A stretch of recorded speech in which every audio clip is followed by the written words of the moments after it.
This is a leather writing box by the London company Parkins and Gotto. So let's move in a little bit closer to have a good look at it, and we can also talk to you about the history of this company and what they got up to. So we know the company was formed round about 1845 by William Parkins and Henry Jenkins Gotto, and we get this date from their catalogue of 1853, which advertised that it was in its 8th year of production. So looking at the outside of the box, we can see that we've got simple tramline decoration around the edges. We've got some gilt initials stamped to it, and we've got quite an ornately engraved flush campaign handle here. The shape is quite typical of a flush campaign handle that you would find on such writing boxes, but this quite detailed engraving just elevates it a step further.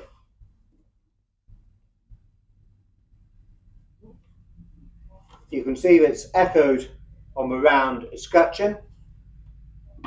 Now we've replaced this key. We had to really to be able to make the box useful. You can see at some stage someone has tried to force the lock, but it looks like they probably gave up quite quickly, as although there's a little bit of damage, it's not too much.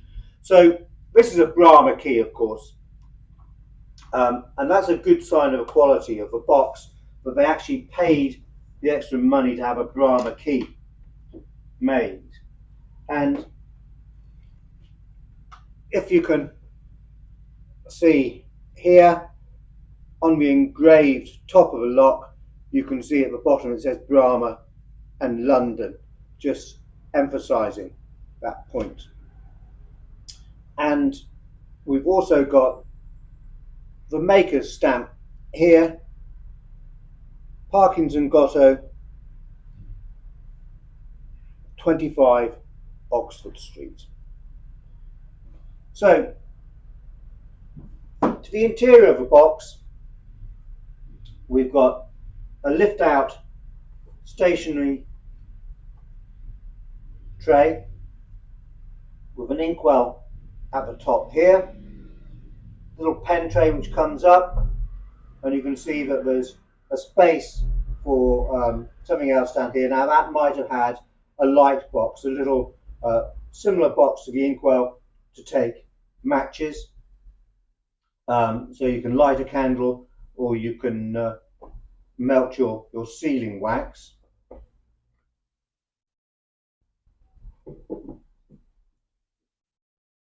The inkwell states ink on the top, so you know exactly what it's for. Got a little push button there which releases it, and a glass bottle to the inside. Now originally on the interior of the inkwell there would have been a little pad there sat on a little spring which would just press it down on top of the glass to give a nice firm fitting to stop any ink escaping. That pad has disappeared over time.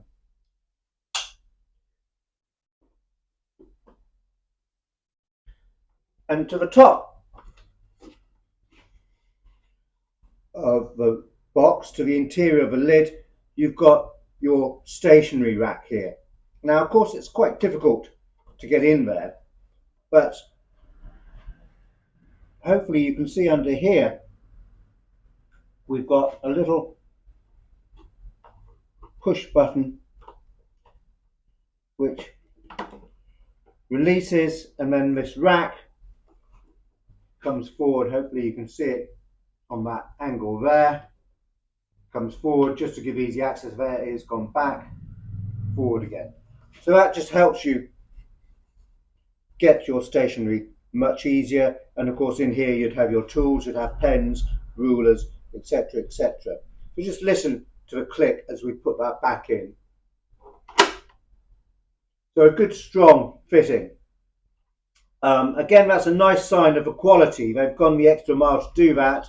They could have just had a leather tab with a button, or it could have just been fixed. And that quality is echoed again through all of this engraving which we saw on the top of the lock plate and the handle to the exterior. You've got it on the lock here, You've got it on the hinges. Let's really get in there, see if you can just see the quality, all of that. You've even got it on the sides of the quadrant hinge. And the hinge itself is also very good quality. Not only have you got these L-shaped hinges with a quadrant, which is quite strong in itself, but you've also got a rod running all the way along the back there. And again, that's engraved as well, just to really make it a good, strong fitting. So as I said, we've got the address of 25 Oxford Street there for Parkins and Gotto. And in 1852, the London Directory listed them at 25 Oxford Street, but also 2 Hanway Street, which is just around the corner and possibly might have been their factory. By 1864, they've added 24 Oxford Street to their address, and then 5 years later, 26 and 27 as the company expanded. And they started off really as printers and retailers of bespoke paper stationery. But by 1868, they'd grown so much that they said that they could supply thousands of presents from as little as 5 shillings up to £20. So they were aiming to appeal to a very wide market, every taste and pocket. And they then went on to boast that they had the largest stock of stationery in Europe. And of course, within stationery, they included boxes like this one. But the backbone of their business really was printing stationery, and they would print your initials or your crest or your address on stationery for free. And by 1889, again, they were advertising that they printed 1 million visiting cards annually. So really quite a strong business. And they were known for their ability to sell good quality items at a very reasonable price. That's how they built their business. And this box is certainly a very good quality item. But they had a wide range of items, from writing cases like this, and of course the stationery we've mentioned, to tea caddies, library tables, prayer books, even croquet sets. The second generation came in by 1892 to run the company, and that was Henry Gaisford Gotto, but he only lasted 2 years before he died, unfortunately, and then Christopher Lamb Gotto took over. By 1893, they'd got to such height that they got royal approval and became the court stationers. So although the business had expanded to take on more premises on Oxford Street, they also offered a mail order service, and they boasted that they could send items to anywhere in the UK, but probably also sent items overseas as well, I would imagine.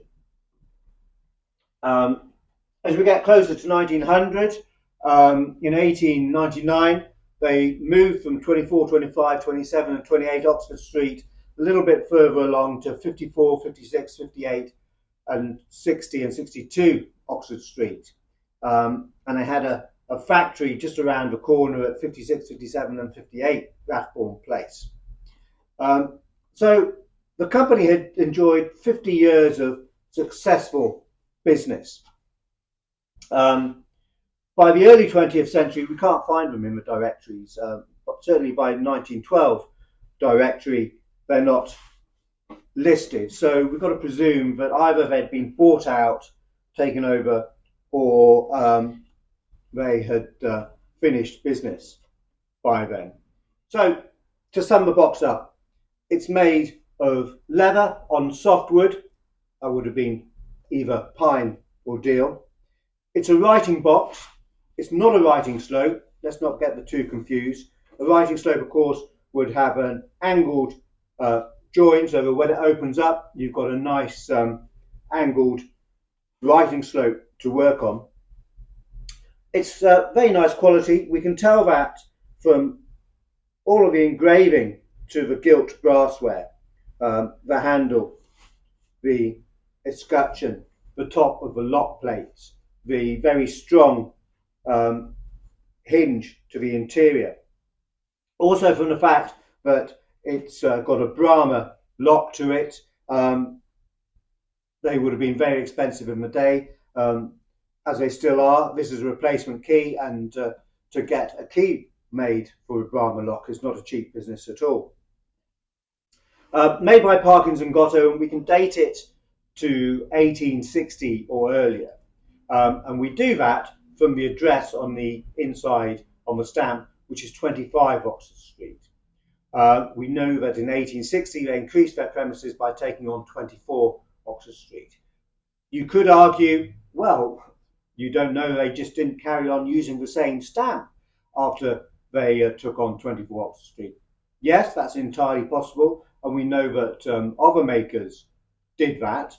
But let's not forget, with Parkins and Gotto, they were set up with the main core of their business being bespoke stationery.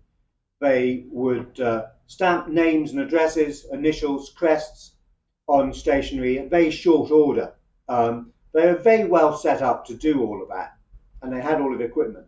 So you would expect them to be right on it with making sure that all of their address details and their stamps and labels were up to date.